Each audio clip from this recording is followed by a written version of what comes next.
नमस्कार दोस्तों, access to management channel में आपका स्वागत है। तो आज की इस सेशन में हम बात करेंगे डिसीजन मेकिंग के बारे में। ये एक ऐसा प्रोसेस है जिसमें हम अपने ऑब्जेक्टिव्स या गोल्स अचीव करने के लिए बेस्ट ऑल्टरनेटिव चूज करते हैं, राइट?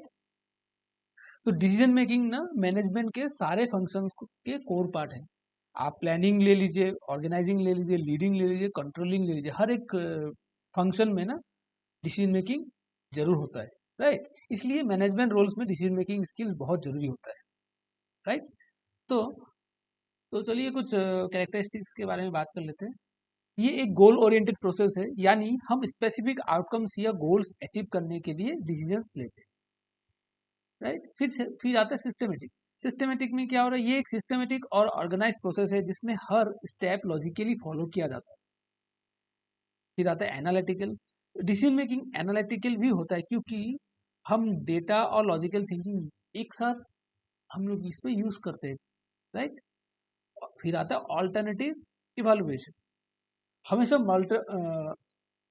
हमेशा मल्टीपल ऑल्टरनेटिव्स या चॉइसेस को हम इवेलुएट करते हैं ताकि उनमें से हम बेस्ट ऑल्टरनेटिव हम चूज कर सकें, राइट? तो कुछ टाइप्स ऑफ डिसीजन मेकिंग है। फर्स्ट आता है स्ट्रेटेजिक डिसीजन मेकिंग। ये प्रोसेस तब यूज होता है जब ऑर्गेनाइजेशन अपने लॉन्ग टर्म गोल्स और डायरेक्शन डिसाइड कर रही होती है, right? Strategic decisions high level managers लेते हैं और इनका इम्पैक्ट पूरे ऑर्गेनाइजेशन पर होता है।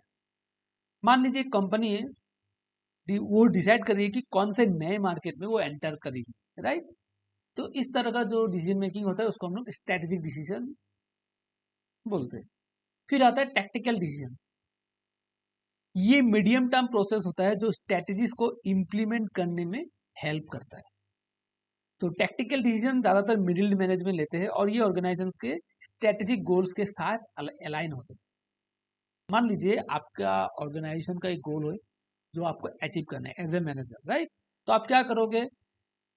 आपने क्या किया? आप मार्केटिंग कैंपेन एक प्लान कर रहे हो, राइट? तो ये एक टैक्टिक है उस ऑब्जेक्टिव को अचीव करने का, राइट? तो इसको हम लोग टैक्टिकल डिसीजन बोलते हैं। इसके बाद आता है ऑपरेशनल डिसीजन मेकिंग।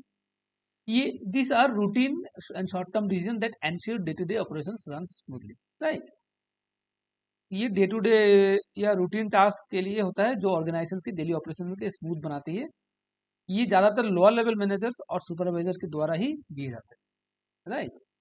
जैसे कि एम्प्लॉय शिफ्ट शेड्यूल करना या स्टॉक रीऑर्डर करना जब इन्वेंट्री हमारे पास कम होता है, राइट? तो आगे बढ़ते हैं, अब बात करेंगे प्रोग्राम डिसीजंस के बारे में। ये प्रोसेस में रूटीन और रिपीटेटिव इश्यू सॉल्व होते हैं जो रेगुलरली आते हैं और जिनके लिए एस्टैब्लिश रूल्स और पॉलिसी होती है, राइट? मान लीजिए हर महीने एक स्पेसिफिक आइटम आपको रीऑर्डर करना पड़ता है, राइट? जब वो अगर वो स्पेसिफिक आइटम अगर आपका इन्वेंटरी में कम होगा तो आपका प्रोडक्शन प्रोसेस में वो हैम्पर कर सकता है। इसलिए आपको उसका स्टॉक लेवल हमेशा चेक करना होता है जो रेपिटेटिव होता है हमारे प्रोडक्शन प्रोसेस में। तो इस तरह के डिसीजन को हम लोग प्रोग्राम डिसीजन बोलते हैं, राइट? इसके बाद आता है नॉन प्रोग्राम डिसीजन मेकिंग। ये प्रोसेस यूनिक और अनस्ट्रक्चर्ड इश्यूज को सॉल्व करने के लिए होता है जिनमें स्टैंडर्ड रूल्स काम नहीं करते। इनमें क्रिएटिविटी और जजमेंट चाहिए होती है और हाई लेवल मैनेजर्स इन्हें हैंडल करते हैं। ये कब होता है ऐसा सिचुएशन?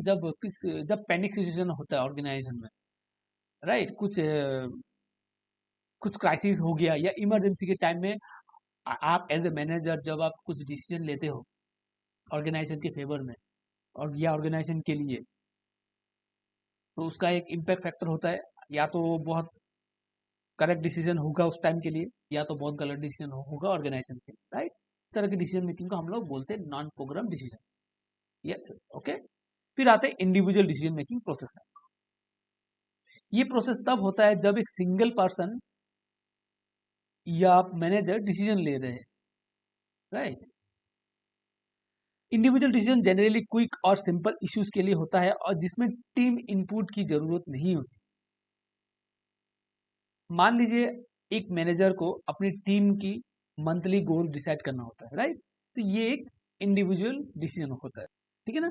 और ग्रुप डिसीजन में क्या होता है, made collaborative by a team often for complex and high stake issue which multiple perspectives are valuable. मतलब तब यूज होता है जब डिसीजन मेकिंग कॉम्प्लेक्स हो और मल्टीपल पर्सपेक्टिव चाहिए होता है। ग्रुप डिसीजंस में टीम या ग्रुप के मेंबर्स मिलकर ब्रेनस्टॉर्म करते हैं और कलेक्टिव डिसीजन लेते हैं, राइट। ये तो आपको पता ही है। तो फॉर एग्जांपल एक कंपनी है जहाँ पे क्या हो रहा है, प्रोडक्ट डेवलप किया जा रहा है। तो जो प्रोडक्ट डेवलपमेंट टीम रहेगा ना, वो क्या करेंगे, एक उस नए प्रोडक्ट के फीचर्स के बारे में डिस्कस करेंगे और भी ब्रेनस्टॉर्म करके और भी कुछ फीचर्स ला सकते हैं कि नहीं, वो लोग डिसाइड करेंगे उस सेशन, उस ब्रेनस्टॉर्मिंग में, राइट। तो ये ग्रुप डिसीजन होता है। तो अभी बात करते हैं rational and intuitive decision. This follow structured and logical process which each step is carefully considered. ये स्ट्रक्चर और लॉजिकल अप्रोच है जिसमें सिस्टमेटिकली और स्टेप को फॉलो किया जाता है, राइट। रैशनल डिसीजन मेकिंग में ऑप्शंस को ऑब्जेक्टिवली इवेलुएट किया जाता है, प्रॉस एंड कॉन्स देखे जाते हैं और फिर बेस्ट ऑप्शन उनमें से चूज किया जाता है। मान लीजिए आप एक सप्लायर को चूज कर रहेंगे, तो उस सप्लायर को चूज करने आप क्या क्या क्राइटेरिया को देखेंगे, उसका कॉस्ट देखेंगे, क्या क्वालिटी है प्रोडक्ट का और डिलीवरी स्पीड क्या है, राइट। तो इसको हम लोग रैशनल डिसीजन मेकिंग बोलेंगे, राइट। फिर आता है intuitive decision. Intuitive means based on gut feelings और इंस्टिंक्ट। इसके बेस में जब भी हम डिसीजन मेकिंग करते हैं तो इसको इंट्यूटिव डिसीजन हम बोलते हैं, राइट। तो आगे बढ़ते हैं और high risk and low risk decision के बारे में थोड़ा पढ़ लेते हैं। तो बेसिकली हाई रिस्क डिसीजन में क्या होता है, जो मैनेजर होता है ना, एक एक पोटेंशियल रिस्क को ना वो केयरफुली इवैल्यूएशन करता है बिफोर डिसीजन मेकिंग, ओके। जैसे मान लीजिए आपको एक न्यू मार्केट में एंटर करना है, तो आप क्या करोगे, उसका हर एक प्रोस्पेक्ट को आप केयरफुली एग्जामाइन करोगे, राइट। यही है हाई रिस्क डिसीजन। और लो रिस्क डिसीजन वो होते हैं जो हम डेली रूटीन अपने रूटीन डिसीजन मेकिंग करते हैं ना ऑपरेशंस में, उन्हीं सबको लो रिस्क डिसीजन बोला जाता है, राइट। तो अभी हम लोग बात करेंगे डिसीजन मेकिंग प्रोसेस के बारे में। सो डिसीजन मेकिंग प्रोसेस में सबसे पहला जो आता है वो होता है आइडेंटिफाई द प्रॉब्लम। तो पहले प्रॉब्लम या इश्यूज को क्लियरली हम डिफाइन करेंगे, राइट। उसके बाद क्या करेंगे, गैदर इंफॉर्मेशन, हम इंफॉर्मेशन कलेक्ट करेंगे। फिर नेक्स्ट आता है आइडेंटिफाई अल्टरनेटिव्स।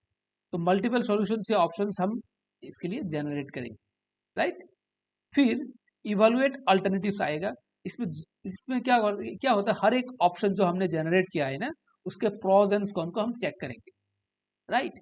फिर आता है चूज द बेस्ट अल्टरनेटिव। तो उनमें से जो हमारे गोल से ऑब्जेक्टिव को सूट कर रहा है उस अल्टरनेटिव को हम चूज कर लेंगे, राइट। नेक्स्ट आता है इम्प्लीमेंट द डिसीजन। तो बेस्ट ऑप्शन सिलेक्ट करने के बाद हम क्या करेंगे, जो भी हमने चूज किया उसको हम इम्प्लीमेंट कर देंगे, राइट। फिर नेक्स्ट आता है लास्ट जो होता है जो है वो है रिव्यू द डिसीजन। डिसीजंस का आउटकम एसेस करते हैं ताकि इंप्रूवमेंट्स की जा सके इन फ्यूचर, राइट। तो अभी हम लोग कुछ टेक्निक्स के बारे में बात करेंगे ऑफ डिसीजन मेकिंग। सो तो सबसे पहला आता है स्वॉट एनालिसिस। ये एक स्ट्रेटेजिक टूल है जो स्ट्रेंथ, वीकनेस, अपॉर्चुनिटीज और थ्रेट्स को इवेलुएट करता है, राइट। फिर आता है कॉस्ट बेनिफिट एनालिसिस। तो फिनेंशियल कॉस्ट और बेनिफिट्स को कंपेयर किया जाता है इसमें, ठीक है ना। फिर नेक्स्ट आता है डिसीजन ट्रीज। जो भी हमने चॉइसेस की है ना, उसको उसके जो आउटकम्स है उनको मैप करने के लिए ये एक तरह का विजुअल टूल है, ओके। फिर आता है ब्रेनस्टॉर्मिंग। यहाँ पे क्या हो रहा है, ग्रुप में आइडिया जनरेट करते हैं, राइट। तो कुछ चैलेंजेस है डिसीजन मेकिंग में, वो भी बात कर लेते हैं। तो सबसे पहला आता है अनसर्टेनिटी। जैसे कि आपको पता है फ्यूचर इज अनसर्टेन। हम डिसीजन मेकिंग करते क्यों है, फ्यूचर के लिए। हमारी जो ऑर्गेनाइजेशन के जो गोल्स है उसको हम लोग क्या करते हैं, फ्यूचर में हम लोग उसको अचीव करते हैं, राइट। तो जब ऑलरेडी हमको पता है कि फ्यूचर इज अनसर्टेन, तो that is why decision making में ना हर चीज अनसर्टेन ही होता है, राइट। उसके बाद आता है लिमिटेड इंफॉर्मेशन। फ्यूचर के लिए जो भी इंफॉर्मेशन रहेगा हमारे पास वो लिमिटेड ही रहता है, राइट। नेक्स्ट आता है बायस। अगर आप पर्सनली बायस हो ना, तो आपका जो डिसीजन मेकिंग रहेगा ना, वो फेवरेबल टू ऑर्गेनाइजर होगा ही नहीं कभी। तो आपको हमेशा डिसीजन मेकिंग अनबायस्ड बन के ही करना पड़ेगा, राइट। फिर आता है टाइम कॉन्स्टेंट। जब हम जल्दी में डिसीजन लेते हैं ना, तो हम उस डिसीजन मेकिंग के जो जो भी पॉइंट्स है उसको, वो थॉरोनेस, हम थोड़ी थॉरोनेस को हम थोड़ी कम देखते हैं। तो आज के लिए हम इतना ही रखते हैं। तो और भी कुछ पॉइंट्स है डिसीजन मेकिंग के, तो नेक्स्ट वीडियो में हम लोग समझेंगे। तो आशा करता हूँ ये वीडियो आपको पसंद आया होगा। अगर आपको कुछ वैल्यू मिला है हमारे इस वीडियो से, तो आप प्लीज़ हमारे चैनल को सब्सक्राइब कीजिए, इस वीडियो को लाइक कीजिए, एंड एक कमेंट भी आप कर सकते हो, राइट। तो थैंक यू, एंड मिलते हैं नेक्स्ट वीडियो।